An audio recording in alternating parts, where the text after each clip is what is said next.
अरे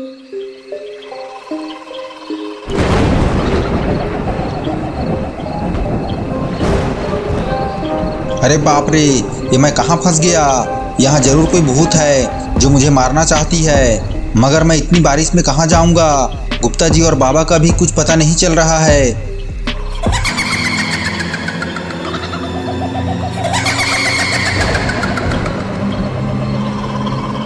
अभी सुबह होने में काफ़ी समय है और मिश्रा जी का इतनी रात में यहाँ से निकलना सही नहीं है, इसलिए मिश्रा जी को आज की रात यहीं बितानी होगी। मगर मिश्रा जी को नहीं पता कि उसकी मौत बनकर कमला आ रही है। ये कमला आज मिश्रा जी को मारने वाली है। बरसों बाद आज कोई खुद चलकर इस शापित घर पे आया है। कमला इतनी आसानी से अपने शिकार को यूं ही नहीं जाने देगी। मिश्रा जी कमला को अपनी ओर आता देख काफ़ी डर जाता है और भागकर घर के पीछे झाड़ियों में छिप जाता है। कमला अपने हाथों में एक धारदार कुल्हाड़ी लेकर मिश्रा जी को ढूंढ रही है। ये इसी कुल्हाड़ी से लोगों की जान ले लेती है और उसे जिंदा चबा जाती है। इधर गुप्ता जी और बाबा अपने घर के बाहर खड़े होकर मिश्रा जी के आने का इंतजार कर रहे होते हैं। बाबा, मुझे मिश्रा जी की बहुत चिंता हो रही है। जरूर मिश्रा जी किसी मुसीबत में फंसा है, वरना अभी तक मिश्रा जी को घर वापस आ जाना चाहिए था। तभी बाबा बोलते हैं, नहीं गुप्ता जी, मिश्रा जी इतना कमज़ोर बच्चा नहीं है, उसे कुछ नहीं हुआ होगा, मिश्रा जी आता ही होगा, तुम चिंता मत करो। मगर बाबा, मिश्रा जी को गए 4 घंटे से अधिक हो चुके हैं और अभी समय तो देखो, रात के 12 बज चुके हैं और आपको तो पता ही है ये समय भूतों का है। और मैंने सुना है मिश्रा जी जिस जंगल के रास्ते से होकर आने वाला है वह जंगल बहुत खतरनाक है और उस जंगल में एक डायन जिसका नाम कमला है वह लोगों को जान से मार रही है। बाबा, हमें तुरंत मिश्रा जी को बचाने निकलना होगा, मुझे बहुत चिंता हो रही है। और तभी बाबा और गुप्ता जी अपने गराज से न्यू ब्रांड गाड़ी निकाल कर मिश्रा जी को बचाने निकल जाते हैं। मगर ये क्या, बाबा अपनी जादुई छड़ी तो ले जाना ही भूल गए। इसके बिना बाबा की शक्ति का कमला के ऊपर कोई भी असर नहीं होगा। बाबा अभी इस बात से अनजान है कि उसने अपनी जादुई छड़ी घर पर ही भूल गए हैं। बात करते करते गुप्ता जी और बाबा उसी जगह पहुंच जाते हैं जहां मिश्रा जी का एक्सीडेंट हुआ था।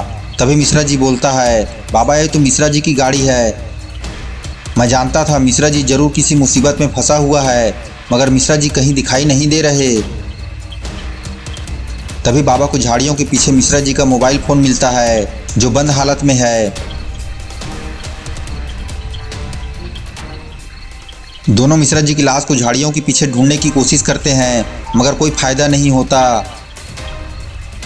बाबा यहाँ आओ, ये देखो खून के धब्बे, जरूर ये मिश्रा जी के हैं, जरूर ये उसी डायन कमला ने किया होगा, मैं उसे जिंदा नहीं छोड़ूंगा।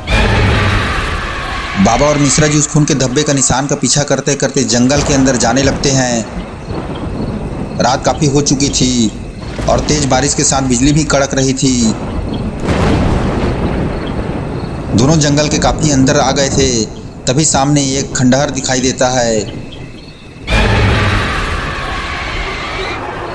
तभी मिश्रा जी की आवाज़ आती है, गुप्ता जी मैं यहाँ हूँ, गुप्ता जी मैं यहाँ, सामने देखो। गुप्ता जी बोलता है, बाबा वो देखो मिश्रा जी उस पत्थर पे बैठा है। गुप्ता जी और बाबा मिश्रा जी के पास जाने लगते हैं। गुप्ता जी बोलता है, मिश्रा जी हम तुम्हारा कितना चिंता कर रहे थे और तुम यहाँ इस जंगल में क्या कर रहे हो, और तुम्हारी गाड़ी वहाँ रोड पे क्यों खड़ी है, यहाँ से जल्दी निकलो, तुमको शायद नहीं पता यहाँ डायन कमला रहती है, अगर वो आ गई तो हम सबको मार डालेगी। गुप्ता जी की ये बात सुनकर मिश्रा जी हंसने लगता है। गुप्ता जी बोलता है, इतनी डरावनी हंसी मत हंसो मिश्रा जी, चलो अब उस तरफ चेहरा करके मत बैठो, अपना चेहरा इधर घुमाओ, अब मैं मर चुका हूँ गुप्ता जी।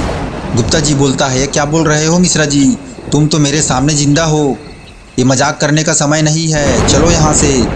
तुम्हें विश्वास नहीं हो रहा, वो देखो मिश्रा जी वहाँ पर मरा हुआ है।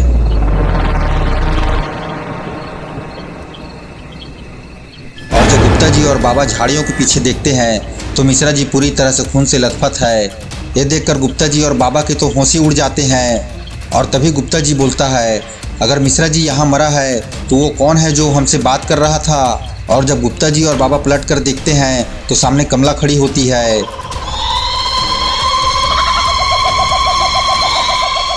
कमला को देखकर गुप्ता जी और बाबा की हालत ख़राब हो जाती है और दोनों वहाँ से भागने लगते हैं और कमला उनका पीछा करने लगती है। तभी भागते भागते गुप्ता जी का पैर फिसल जाता है और वो वहीं गिर जाता है। बाबा बोलता है, गुप्ता जी जल्दी उठो, कमला हमारे ही तरफ आ रही है। गुप्ता जी बोलता है, बाबा मेरे पैर में बहुत दर्द हो रहा है, आप यहाँ से भाग जाओ। बाबा बोलता है, नहीं गुप्ता जी, मैं तुम्हें यहाँ छोड़कर नहीं जाने वाला, और इधर कमला भी यहाँ आ चुकी है।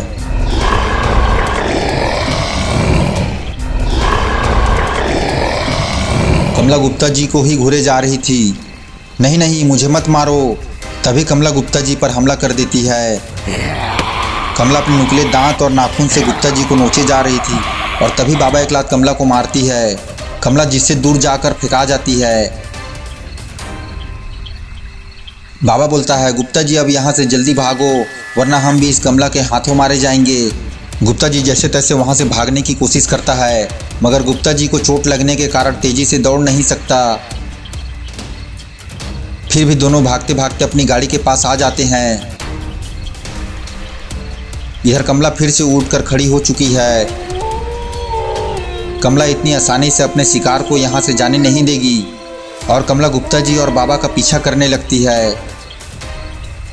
इधर गुप्ता जी और बाबा अपनी जान बचाकर अपनी गाड़ी के पास आ चुके हैं और तभी बाबा बोलता है, गुप्ता जी मैं जल्दबाजी में अपनी जादुई छड़ी घर पर ही भुलाया हूँ।